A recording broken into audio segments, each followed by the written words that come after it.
Alright there, Victoria 3 fans. You've been asking for my mod list. I'll go ahead and make a video about it. Now, if you want the mods, there's two ways to get them. One, I've got the names right there. You could go to Steam Workshop, type in the names of the ones you want, hit enter, you'll find it in the search results. You can then subscribe to it. Two, you can go to my Discord server and I will have the mod list for the current version of the game pinned at the top of the Victoria 3 channel there. I am not putting all the links in the description below because there's over 60 of these. Let me just export it and then put it up there, and then you can import it into your playsets and do whatever you want with it after that. JSON file or search for them yourself. Y'all are big kids, you know what to do. This is also only for version 1.6. Not an earlier version, not a later version, 1.6. When there's a new version of the game released, give the modders a few days to make their mods up to date. Give me a few days to test those mods, and maybe a few more that come out, and then I'll have a new list to share with everybody. So 1.7 only if you're, or sorry, 1.6 only, 1.6 only.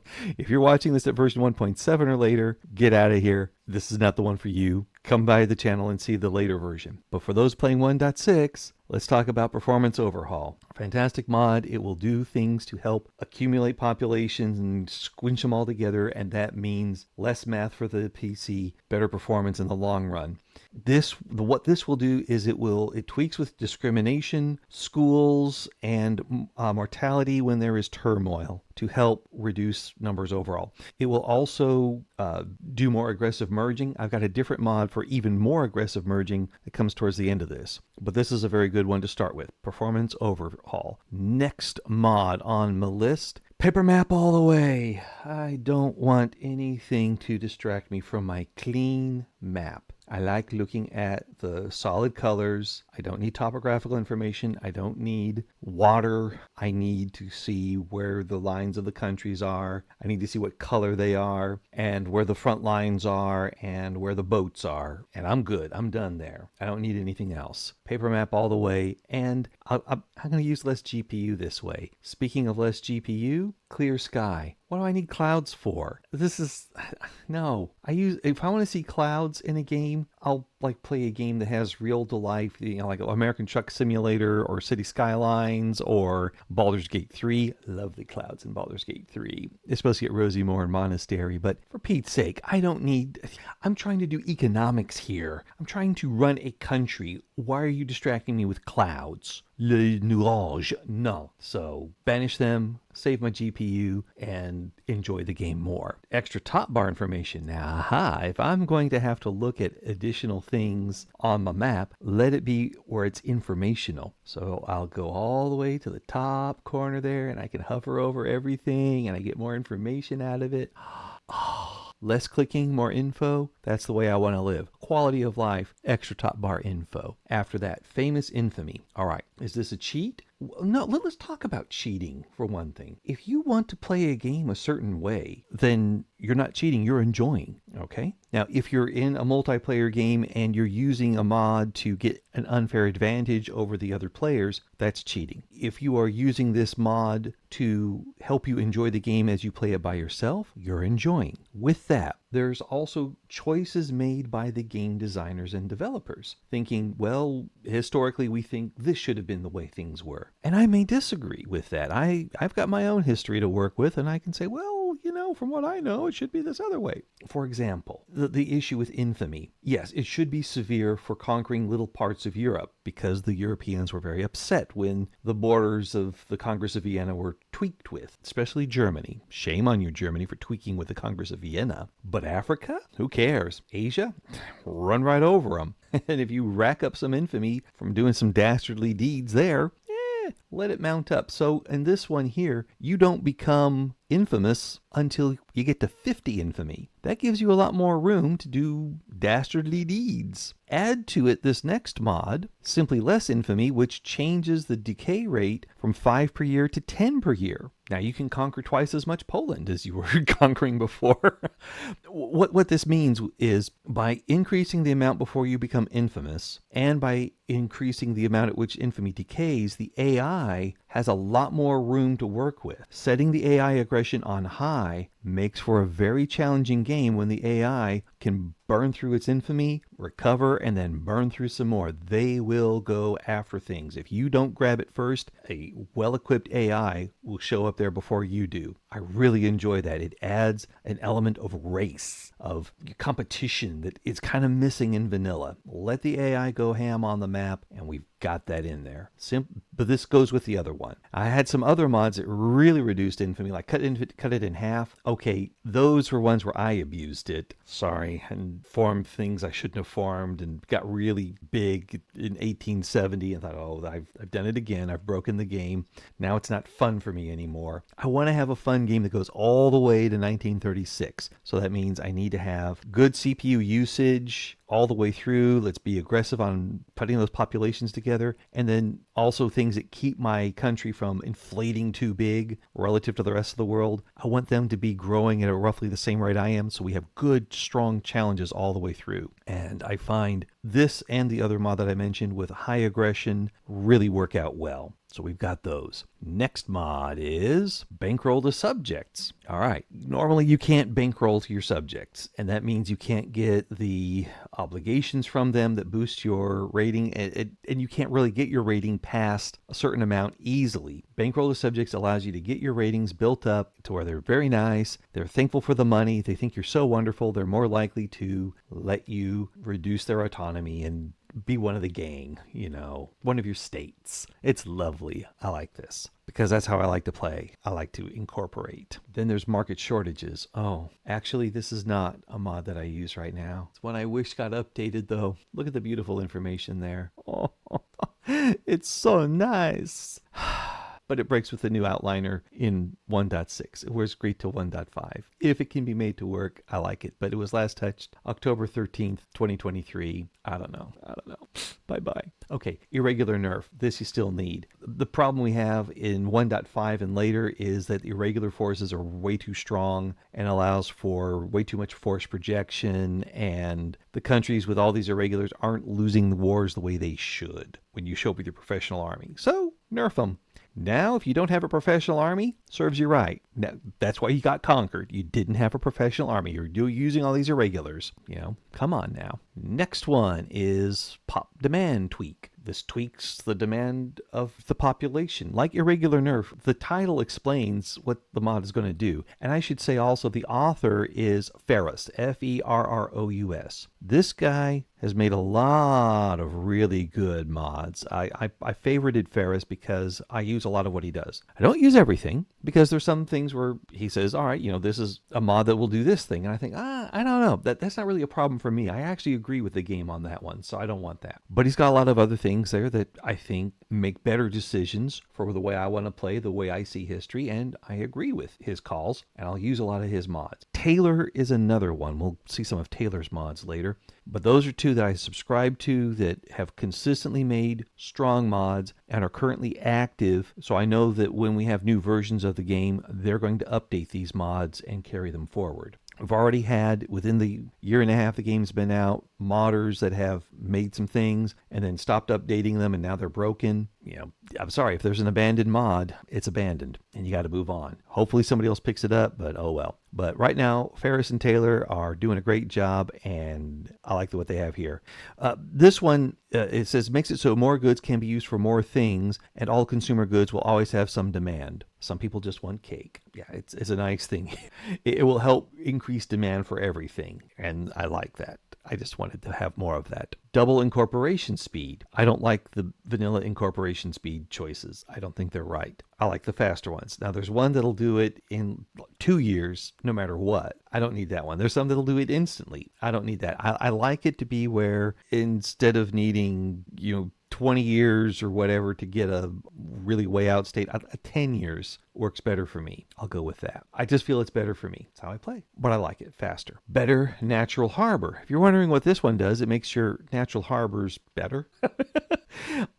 It gives a lot more benefits for having natural harbor traits in a province. So they're better. I like it. Next one is welfare payments fixed. It makes it so your poor laws are half as effective at wage subsidies as the old age pension. This means poor laws really are poor. And if you want to have better welfare, you got to put in a better system. I think that makes better sense. That's why I went with it. Rarer, powerful interest groups. To be a powerful interest group, now you have to have 25% clout instead of 20. And this will also mean you're going to have breakaway parties rarer because they're always breaking away from the powerful ones. If you have an interest group that is between that 20 and 24%, they're really going to continue to impact your politics without having a breakaway. This, I feel, makes party dynamics stronger in the game, and where your political game is going to have to pay better attention to the stronger parties because they stay strong. Inclusive petite bourgeoisie.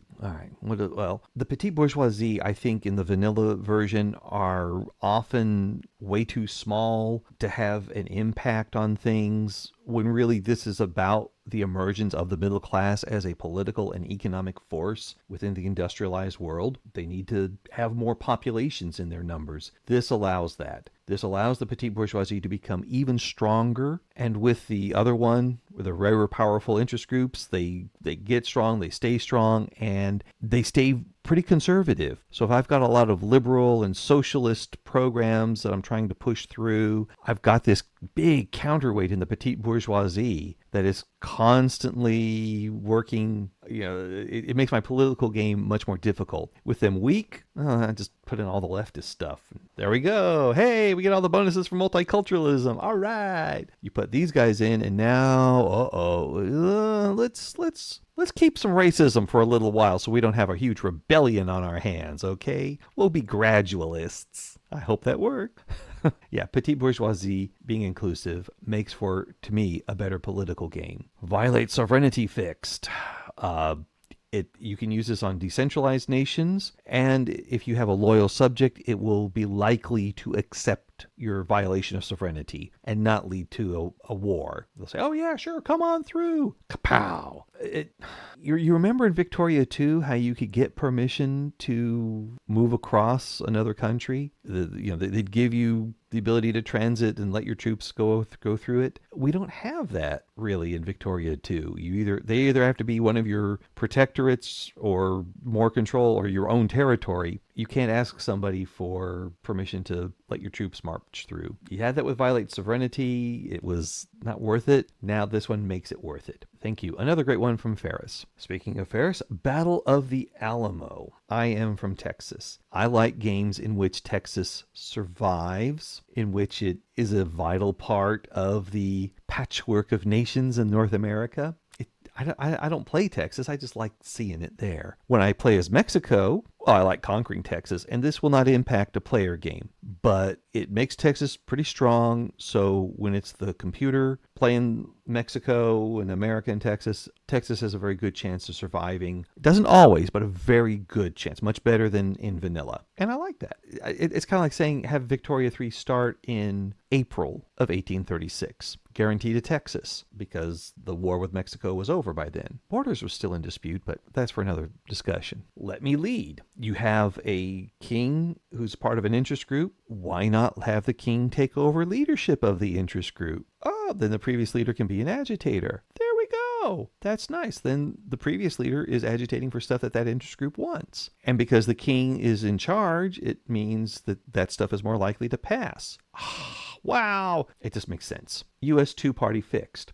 What this does is it fixes the U.S. politics so you have two dominant parties, the Democrat and Republican. U.S. is not a parliamentary democracy, and because we have a first-past-the-post voting system, it means you only are going to have two parties that will be very successful in politics. Multiple parties mess it up, and they die out until you have two parties that have mostly the interests that align with each other. But you're going to have things where you're like, I like 70% of what this one party says, but 30% of the other, and stuff like that. If you want more discussion about this, you can go to CGP Grey. He's got a lot of great videos on voting and party systems and why the U.S. two-party system doesn't give you what you want. But this mod gives me what I want because I want that two-party system simulated historically, and this is how it does it. Better save game delete button.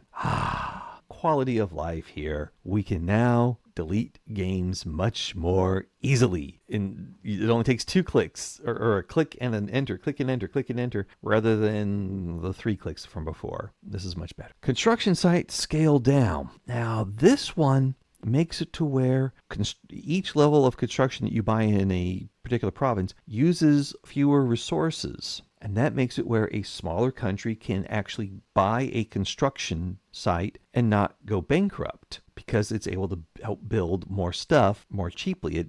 This is very good for the small countries to make things. The AI benefits greatly from smaller construction sites. So I use this one to help the AI. Again, I always play single player. I don't know if I'll ever do a multiplayer. Oh, come on, you gotta try it. Yeah, well, I don't know. I like playing single player. It's how I roll.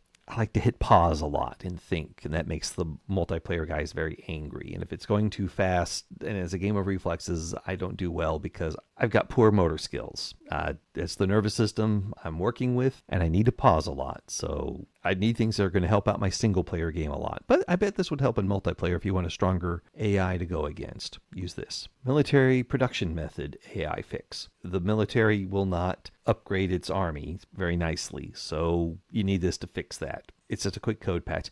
This is one example of mods that I expect to be included in future updates of the game because it's where the game is broken. And these are little bug fixes. That's why when they make a new version, I go through it, I go through the change notes, and I see, okay, I see this one, I see this change, this change, this change. And that means I don't need the mod that does that anymore. Take out the mod, it's in the game now. This is something I expect to eventually be incorporated into the game. And it may be even before 1.7. 1.6.3 could have a fix for this. I've had some that were fixed in 1.6.2, so I yanked them out of my mod list, and they're not in this video. That's how it goes. A fix for the Boxer Rebellion. It just helps make sure that that journal entry will fire. Defensive recapture nerfed. Okay, if your guys are on the defense, in the vanilla game, if you win that defensive battle, you recapture it as if you were attacking. But the reason you're defending is because you're not risking that kind of attack. You're letting the enemy come to you and incur much higher casualties. And you give up maybe a little bit of land, or you take back a little bit of land because you're in defensive positions in order to cause greater casualties. If you want to really take back that land, then you need to switch over to offense, so you're grabbing it. Then you move forward. So this mod means that if you're defending, you are going to give the enemy higher casualties, but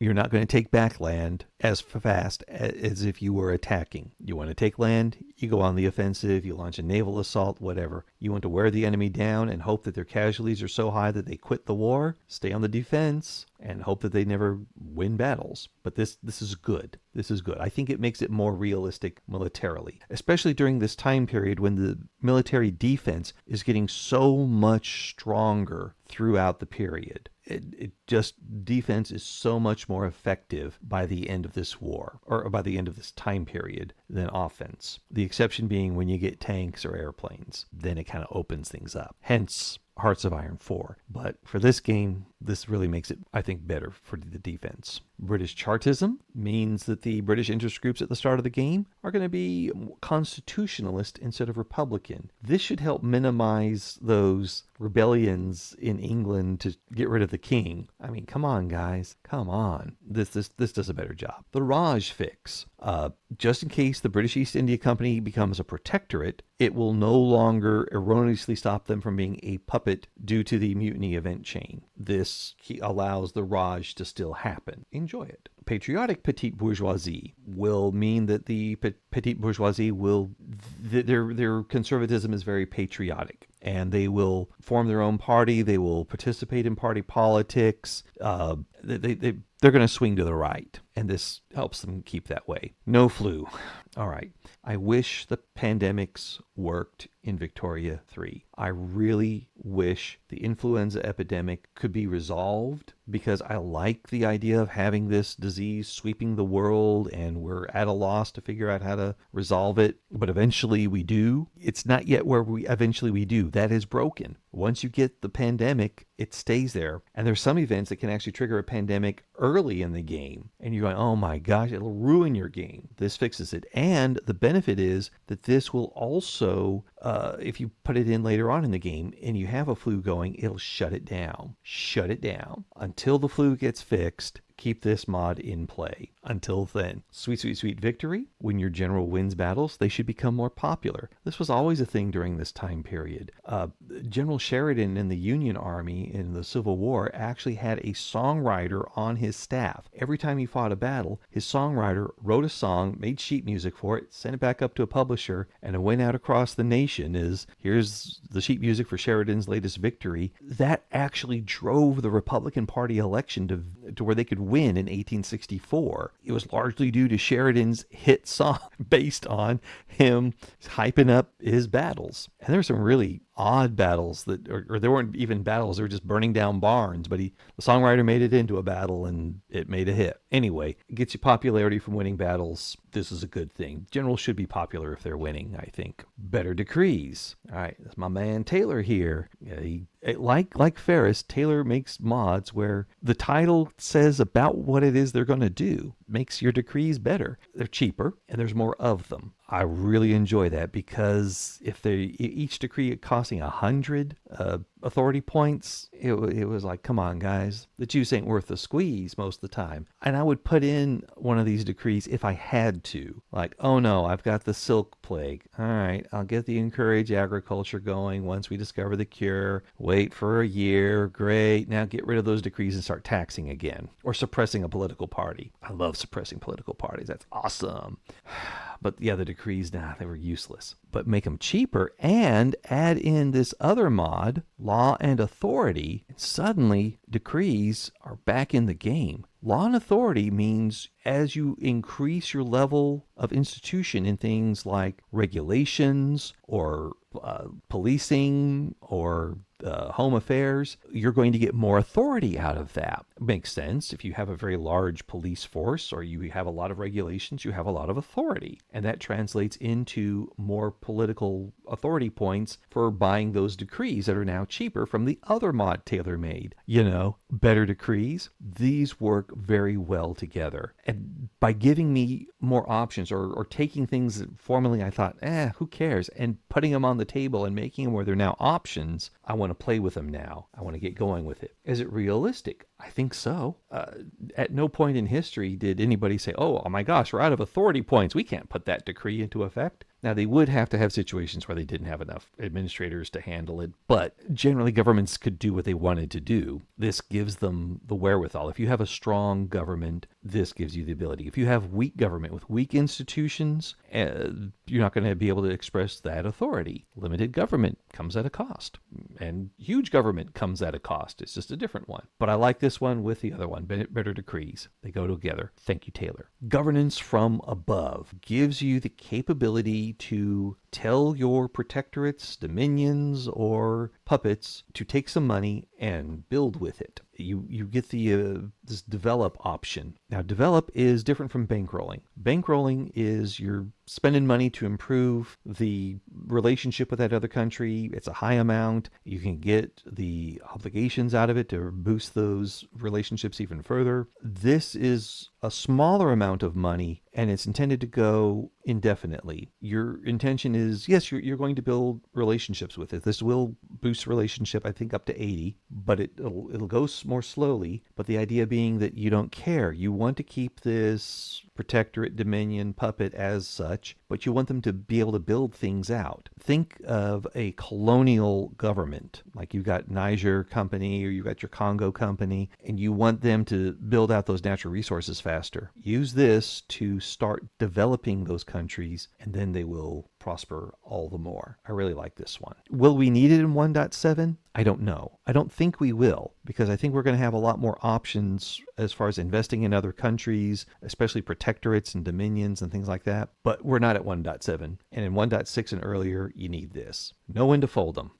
I don't think this will ever be part of the base game because the decisions made there were if you roll over an entire country, there may still be some resistance to your authority and it'll take some time for them to finally realize that they're beaten and then they give up. Yeah, I don't agree there. If you own 100% of the territory of the other country, they need to quit. And this will make that happen. The biggest case for this is where you are engaged in a war against a one province minor. Your army, boom, 1 month or less, rolls over the entire country. And then instead of spending another 6 months letting the war score tick down, the other country knows, oh, we're beat. Give up. And it's over. This does not impact larger nations at war. So if you've got Austria warring against Russia and neither one occupies 100% of the other country, they're still doing the normal war thing. But if you've got Austria against Russia and Germany and France and the Ottoman Empire, and then whammo, they occupy 100% of the country, Austria gives up and says, okay, we know when we're beat, guys. Let's start signing some documents here and get this over with. I really, really like this a lot.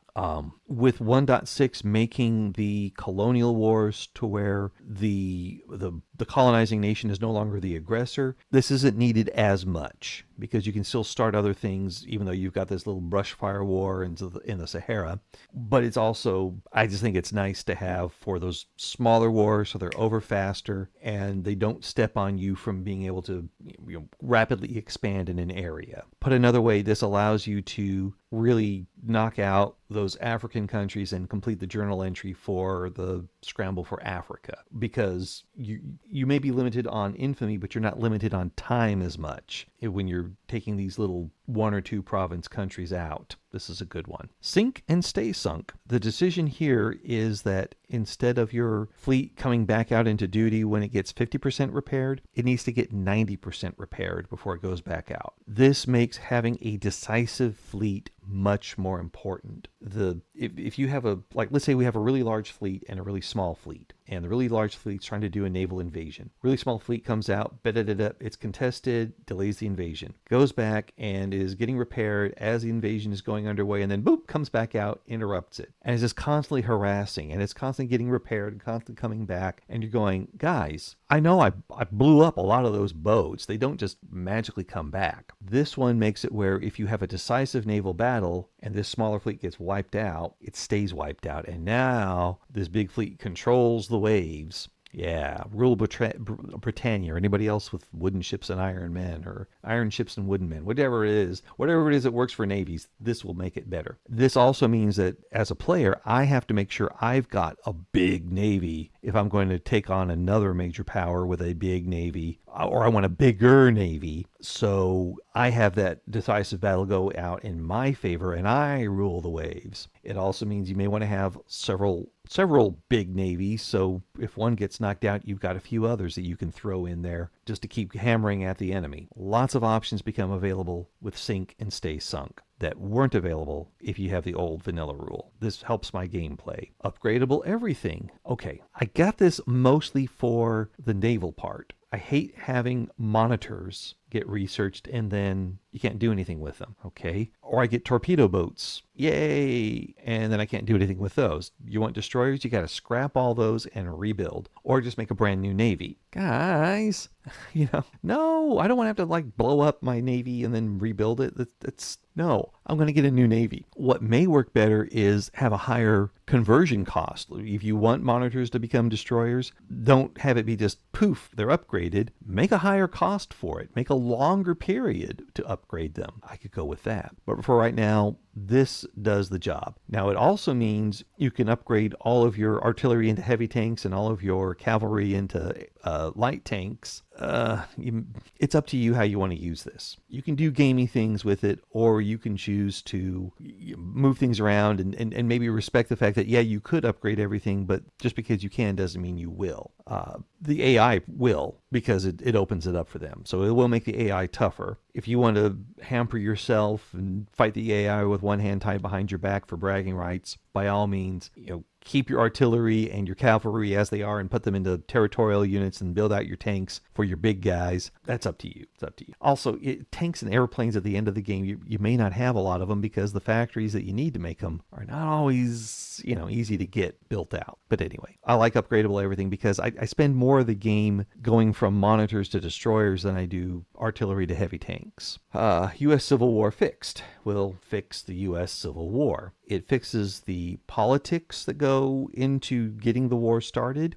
It fixes the attitudes of interest groups that are involved in America. And it also fixes the map. So that way you get a South that breaks away that's properly the southern states. Or the free northern states will be free and north. And it also has mechanics for the border states of Missouri and Kentucky, West Virginia, Maryland. West Virginia is not a border state. It broke away from Virginia, but I digress. Delaware as well. But all these slave states right up along the northern edge of the South, they did not secede. So it has some dynamics in there for them as well. You can still have New Mexico and Arizona go away if they pass slavery, but again, this makes the U.S. Civil War much more believable when it happens. I love it. It fixes the map. It makes it a beautiful thing. I was so sick and tired of seeing Michigan go up in a slave rebellion. Like, really? Michigan? No.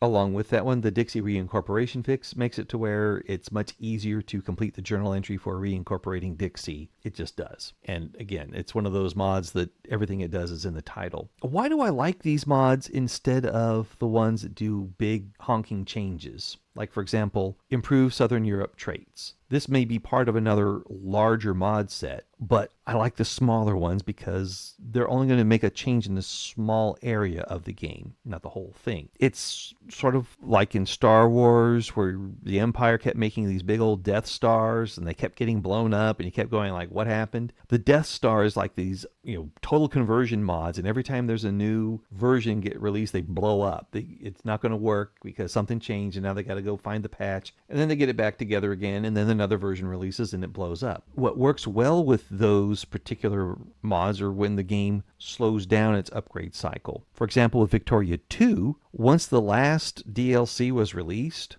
then the mods got better and better. You would get a newer version of that mod because something new had been added or tweaked or improved, not because the update broke it. Then came the unofficial patch that broke a lot of things, but the modders were ready, and we had many more years, both the unofficial upgrade patch, which was incredible, and the mods that came after that by nature were total conversion mods, rode on top of that and were just wonderful. But it was after the game had become stable. The code base was locked down. Right now, we're not even 2 years into Victoria 3. Lots of changes are going to be coming out. And so these big total conversion mods are going to face issues where new features are added to the game and it breaks that mod. The Death Star explodes. Whereas mods like this are little droids and X-Wings. They have one job to do and they do it really well. Or they're multi-purpose or something, but they're little. They only make little tweaks. So if 1.7 comes out and they improve Southern European traits, okay, I just no longer need this mod. It's been integrated into the game, but all my other ones are still there, untouched. They're happy. They go forward. And you see the description. Many of these descriptions say this is going to work with any version of the game because it only changes this little bit in this little place. And we don't think they're ever going to change that. This will always work, we think. And they probably will. They just do because they're making such small changes. And that's what I like in a mod. I like it when it's modular. It's small. It does a few things. And if it breaks, I don't lose everything else. So that's why I like these little mods, having dozens of the little mods instead of one big package. Moving on, cold water ports. Russia is cold, and it has ports that are clogged up with ice during the cold months of the year. That needs to be simulated with nerfs on ports in those Russian areas. And this makes Russia have to go after getting warm water ports, which was historically a thing that they wanted to do. I am playing Russia right now. I love having this mod because I go, I can't build my fleet out until I take Persia. Then I can build it out. This is a good one. Next mod. Leader ideology spawn rate fixed. It just fixes some bugs that go with leader ideologies.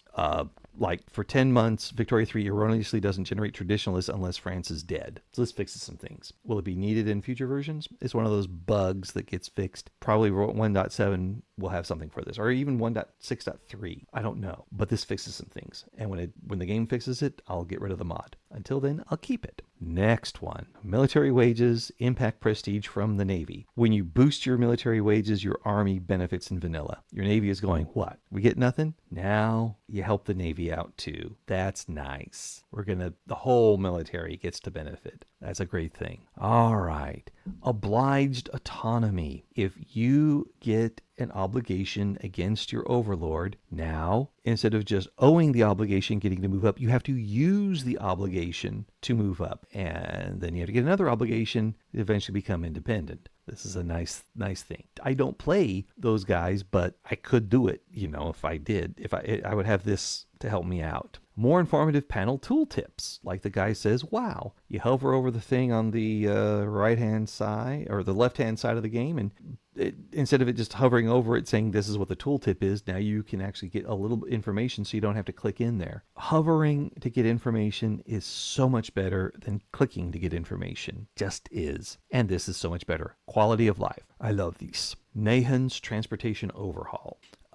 This does a lot of things to fix the transportation issues in the game. Now, I still have transportation issues, but I feel I've got them a lot better under control having this mod and two others with it. The other two that go with it are Nahan's River Transportation, which allows river networks to contribute transportation and infrastructure, and Nahan's Port Rework, which, among other things, gives you different ownership methods for the ports. This is all three of these I keep together and I like. I don't know if the game will ever change up how it does transportation and ports, and if it doesn't, I'll keep these mods in place. If it does change them, maybe we won't need these anymore, but for right now, for 1.6, this makes my transportation game much easier to manage, and I feel more realistic. Speaking of more realistic, Chongqing's factory expansion, only industry. Now there's another one that has a lot of other things going in there. I just want the industries broken out. Why?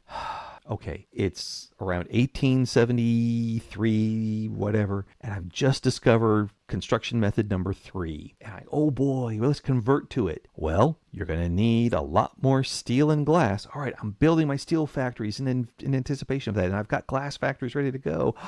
Wow, I need a lot more glass. And when you convert 100% to glass, you lose all your porcelain, and everybody's mad because they're trying to buy porcelain and they can't have it. Oh, wouldn't it be great if I had a porcelain factory? Even worse, I've discovered telephones and radios. Yay! I got radios. I can have fancy troops and fancy battleships that need radios. Yeah! Oh no, my population is demanding huge amounts of radios as well. So I've got to make these telephone factories that are also producing radios, and there's just tons of telephones that I don't need and not enough radios. But the telephone production is still absorbing all the resources that I could have put towards radio production. Well, let's split the factories out. Same thing with luxury furniture and clothing. If you need a little bit extra, you may already be making some in your factories just so that way they're profitable, but you need a little bit more of it, build another factory specially for that and get that topped off. You need automobiles, but you also need engines. Split them out. Now you have your auto factories. Now you have your engine factories. You also have your tank factories made separate. It's just so much better to have a separate factory so you can manage your production sanely. And the AI will use this mod. It will build these other factories and it will benefit from that. Godsend, this thing. Godsend. The only reason I would not use it is if it totally broke in a version of the game, which I don't think it will, or if Paradox says, hey, in this version of Victoria 3, we've now expanded it to where all the factories make only one good for that day to come. Make my railway profitable again. Something broke in 1.5 and railways were hard to make money with. Well, this adds some production methods to your railways that increase your production capacity with it, your transportation capacity. It makes it really nice. And I like having it. You want to make sure this loads a little bit later on in the mod list. I have it loading after the Nahan's transportation overhaul, and it works fine. Just, yeah, get this one. It makes it more fun to build trains. Urban center electricity generation. This is one I'm a little bit on the fence about, but I still use it. Reason: once I turn this on, suddenly my population will demand electricity. It didn't know it needed it before, now it does. And this will generate electricity in the town centers, a small amount, so that way you can get your electric streetlights turned on. But you better be building your power plants when you turn those on, because you're going to have a huge demand for electricity very quickly. You just are. Sometimes it doesn't happen so fast, but in my current Russian game, it is. It's on fire. Everybody wants this electricity stuff, and I'm building power plants like you wouldn't believe. But I still like it because I think having that little bit of power generation within the towns, it's a nice thing. It gets you started. It takes an edge off of that massive shortage you may have at the beginning. The subsistence farm employment fix. 1.5 changed how subsistence farms work, and it made it to where the peasants were very happy on there. So happy they wouldn't leave, ever. And you're trying to industrialize, and the number of peasants you have at the start of the game is the same number you have at the end of the game. This makes it where the peasants will go, hey, subsistence farms stink. I want to go work somewhere else, like a factory in the city. And they'll go there. I still need it in 1.6, so I'm still using it. This is one called Choose Map Color, and it allows you to choose your map color. To make it work, you make your decision, and then you either reload the game or have some situation that change, like you pass a new law, and then the color of your country will change. It's just the way the game works. It's faster for me to do the reload. Change my color, drop out, drop back in, we're good. Why do I like this one? It's because of that steel blue you see there. I like to play Germany every now and then, and when I do, I like my Germany to stay steel blue. I love the Prussian blue. I wish it would stay that all the way through, but North German Federation makes it go brown, and then forming Germany makes it go tan. I'm like, no, guys, steel blue, that's the way to go. Slightly off color from Prussia, so if you form Germany as Austria, and you still have Prussia in the game, side by side you'll tell the difference between them. I like being able to change the color of my country. This is a good thing to have. Let's use it. Automate trade. Now this one, you have to click that little button you see right by the go back thing. That automate trade button is right there, the little arrows going like that. You click on that and it will enable it. If you don't click on it, you're not going to get any benefit from this mod. You're just not. But you click on it, it'll enable it, and it'll allow the AI to generate trade routes that you can cancel yourself. It will still make trade routes in the background that you can't cancel, but it will generate ones that you're able to use to soak up that extra capacity and make your nation more profitable. It is fantastic because I can't be bothered to go through every single good and try and check and compare every single trade route and figure out the best ones and then issue them. This does it for me. Thank you. Federal Austria-Hungary. All right, now, if you want to have the Danube Confederation, and this was possible with some of the Victoria 2 mods, this allows you to create a Danube Confederation. It can be a monarchy or a republic, depending on how you're running your Austria-Hungary. Just adds a little more touch of color and realism for me. I have never seen the AI do it. I have never done it as a player. I kind of like knowing that it's there, though, and it's there. Let's enjoy the fact that we have some color being generated by the modding community. Thank you. Monroe Doctrine. Historically, it was more of a British idea, and that the Americans issuing a Monroe Doctrine fit with their agenda perfectly. Don't let other countries expand in Central and South America. Keep them out of there, so that way the British kept them free for trade, and they would be able to exploit them for their mineral rights and other stuff. And in 1.7, we're going to see more of that. But in this, actually has America doing that sort of thing. And because America can raise a huge number of conscript troops, it does make it where you don't want to mess around unless you've got a really huge army yourself and you're ready to, bash some heads. Most of the time I'll see these other countries start a diplomatic play in America, and then America says Monroe Doctrine, and then they go, bye-bye, we're out of here. And they go somewhere else for their conquering. This is a very good mod. It keeps the map sane. Almost done. If you've been with me this far, thank you. If not, oh well. A good thing I put a lot of the information at the beginning. Join ongoing wars. This one is a cheaty one for some extent. By joining a war, you get a diplomatic bonus with another country whose side you joined in on. I have given in to temptation and used it to join a war that Britain was about to win, just so that way my relationship would go up with them by 30 points, and then I could burn that out by conquering stuff in parts of the world, and they wouldn't stop me because, they're such wonderful people. They helped us with this last war. Let them take Transvaal. Let them take the Orange Free State. Let them take over Sokoto. We don't care. And then help them with another war to repair the damage I've done from conquering all these other places. That's being cheaty. I confess. I should not do that anymore. And I've stopped.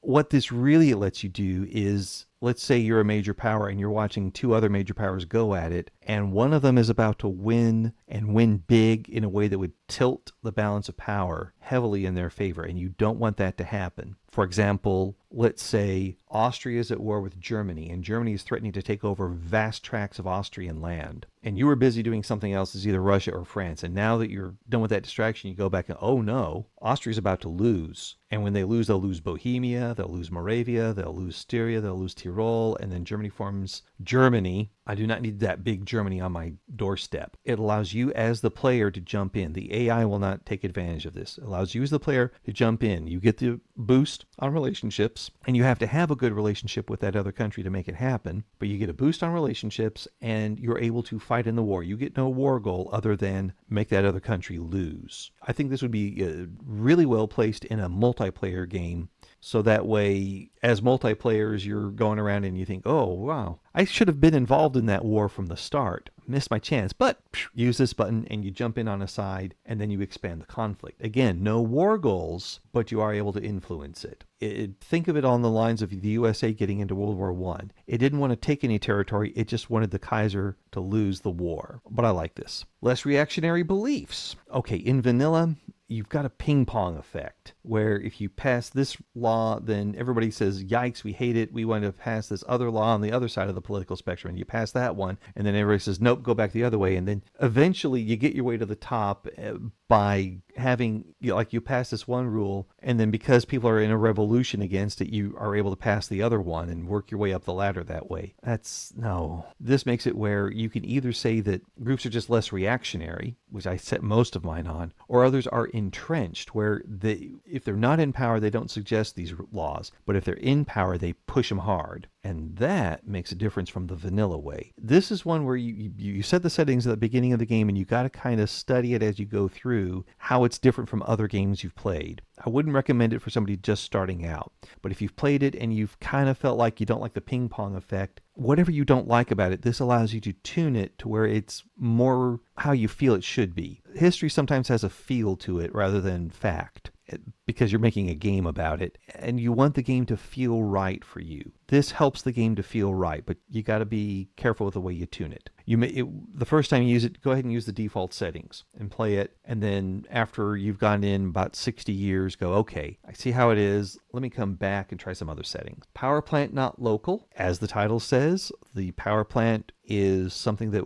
you build power plants in one state, it'll share its power everywhere. So you don't have to have the situation where you need 36 power in this state, so you build a power plant that does 40 and have 4 power that are just sitting there. It'll move it out. But it is not tradable. There's another mod that will make power plants not local but tradable, which means other countries will start buying up your power. And you're like, hey, wait, whoa, no, guys, I want the power for me because I'm powering my factories. And I'm planning a war really soon, and I'm going to need that electricity here, not over in your country. So this is not tradable. It stays in your own market. Now, if you've got other countries in your market, they're going to participate in this power grid. If they're not in your market, they can't buy it. But I think this is the best one for fixing the power issues. So I can build these huge power plants in one state, and they'll share their power with others easily. And in the vanilla version, I'd have to look at each state and go, okay, this one needs this much power. I need to build, and then the clicking back and forth was really killing me. I need 400 power here, right? So I got to build 10 power plants there. Wait, how many did I need to build in the state next to it? Go back to that view. Oh, they're short by this much. Okay, now go back to the building view. And lots of clicking back and forth. This is stop it. Build the power plants where they make sense, where they're effective, and then they'll share power everywhere. Done and dusted. With that, this modder is also made transportation not local. Really nice here. Same idea as power plant not local. If you've got transportation, the excess in one spot, it'll share it with the others. I don't care. This is something that just abstracts how transportation works in the game, and I'm fine with that. I don't need precise allocations. I would rather have just a global budget. I need power in my country. I'm going to spend this much. I need transportation in my country. I'll spend that much. Just build it, guys. I don't care where it's needed. Just build it.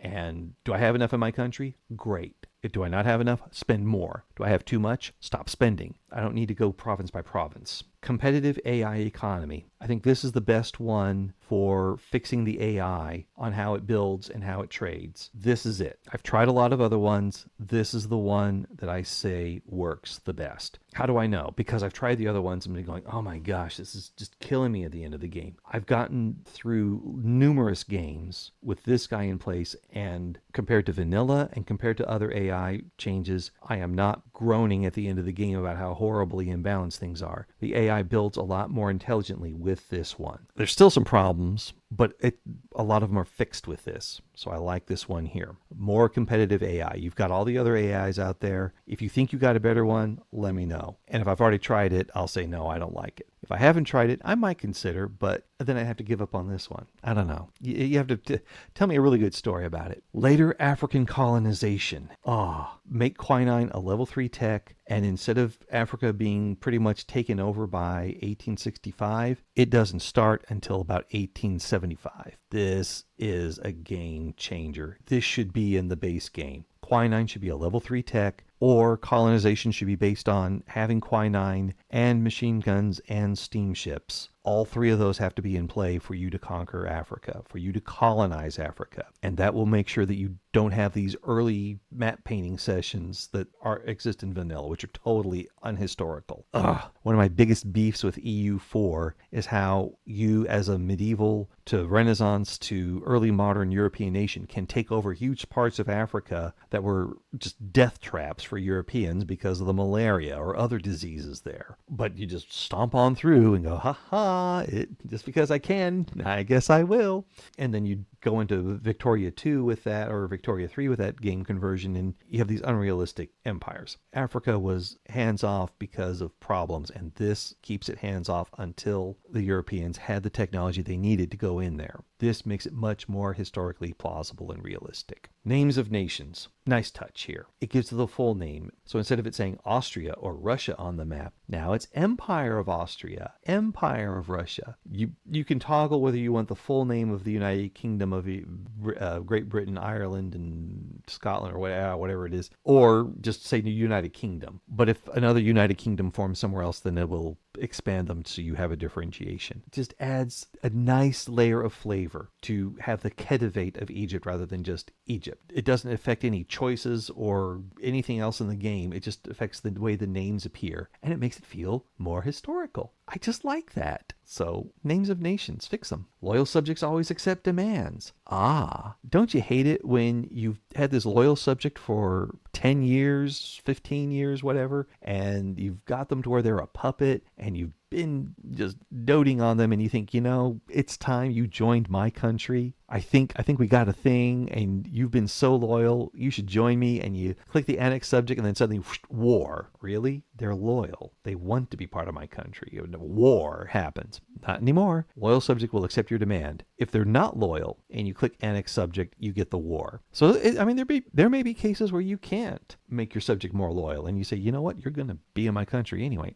But this allows you to absorb them much more effectively. Now, 1.7 could probably change a lot of the dynamics that we'd see here, possibly getting it to where independence movements move that loyalty away, and you may still want this in place, or they may fix that. I don't know, but for 1.6, I want to have this in place because I make my subjects loyal so I can absorb them into my vast empire, and then I can run their construction better. I'm smarter than the AI. I just know it. Set private construction allocation allows you to determine, are you going to have 25, 50, 75, or 100% allocated to your private construction. So if you think you have too much going there and you'd like to bring some of it back, you could tweak it with this. Or if you're just tired of building buildings and you know what, let it all go to private. You could set it to 100%, kick back, do your other things, and maybe take it to 75% when you have to build a new barracks. Hey guys, got to build some buildings you won't ever build because I'm the government. Give me some of my construction back and I'll work with that. This is a good one. This is a good one. Let me resign. You've got, let's say you have a leader who has got cancer and he's senile and is wounded. Let him just go. Let him say, I'm tired. I've got a kid. He's 50 years old. He can handle it. Let's hand over the throne. This is nice. So you don't have to just pray for him to die. They can step down. This is a good one. Hyper-aggressive pop merging. Okay, I mentioned at the very first one, the performance one, how it's going to merge pops. This is hyper-aggressive. It'll It'll take whatever you have in there and times it by 10.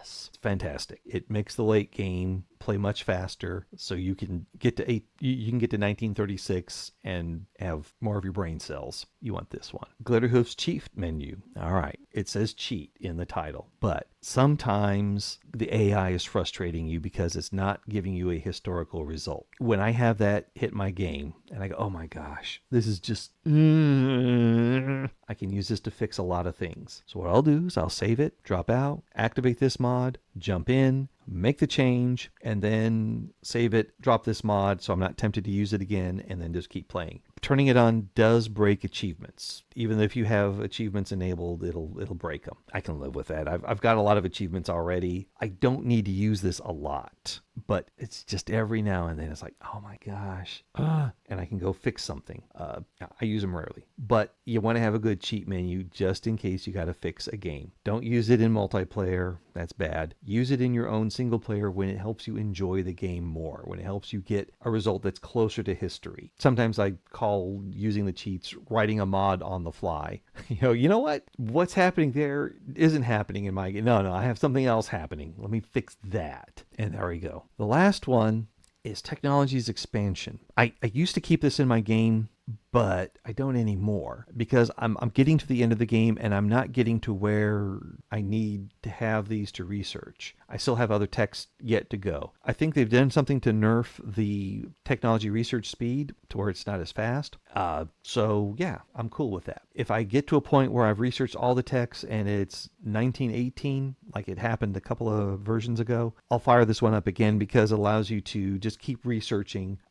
And each one of these will give you like an additional level of something in a certain area and give you 10% more of this or 5% more of that, or you're more efficient with this, with mining. Just helps a lot if you have the research to spare. But right now, I don't see that happening in my games. I still, I get to the end of the game and there's text I haven't researched. Okay, I am playing more developing nations right now, so maybe that's it. If I do Britain or Germany again, maybe I'll burn through everything and I'll need something like this to help out. I don't know. I'll see. But you can turn it on and add it in the game and it'll just change the whole tech tree and it'll be fine. And I have and this does work with the other mods that affect the tech because it just adds additional text. It doesn't change the order of the tech tree. But again, it's not one that I'm using right now. Whew. Well, that's my mod list, and that's all the ones I'm using, and that's why I'm using them. If you've enjoyed this, or if you've fallen asleep to it, like, comment, and subscribe. If I'm making good sleep content, I'd like to know, because that's another area I can develop the channel in. But, if you've stayed awake through the whole thing and you'd like to hear me ramble in the background, hey, that's good to know too. Hope you have all the diplomatic plays go your way, and I'll see you in the next one.